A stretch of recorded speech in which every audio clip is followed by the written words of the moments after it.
নমস্কার বন্ধুরা, আজ আমরা কথা বলবো আইপিএল এর এক জনপ্রিয় দল রয়্যাল চ্যালেঞ্জার্স ব্যাঙ্গালোর ইতিহাস নিয়ে। 2008 থেকে শুরু করে আজ পর্যন্ত এই দলটির গল্পে আছে তারকা খেলোয়াড়, দারুণ ম্যাচ আর ভক্তদের অফুরন্ত ভালোবাসা।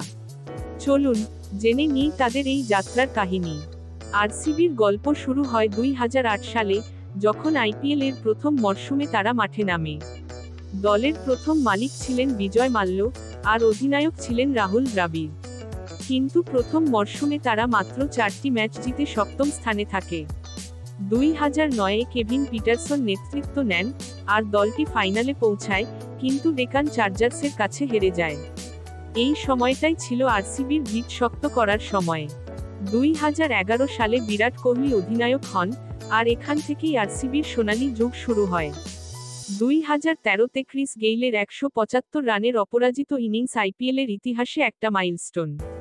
এরপর এবি ডি ভিলিয়ার্স যোগ দেন, আর এই ত্রয়ী কোহলি, গেইল, এবি মাঠে আগুন লাগিয়ে দেয়।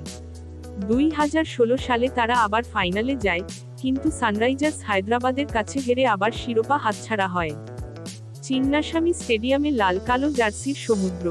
আরসিবি এখনো আইপিএল শিরোপা জিততে পারেনি, কিন্তু তাদের ফ্যান ফলোয়িং ক্রিকেট জগতে অতুলনীয়। শালা কাপ নামদে, এই স্লোগান প্রতি মরশুমে ভক্তদের মুখে ফিরে আসে।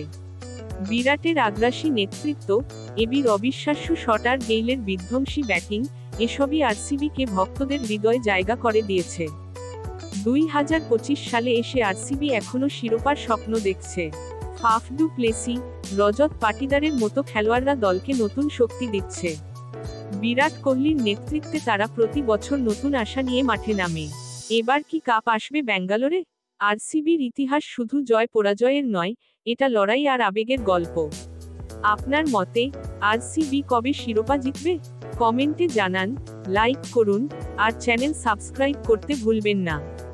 দেখা হবে পরের ভিডিওতে।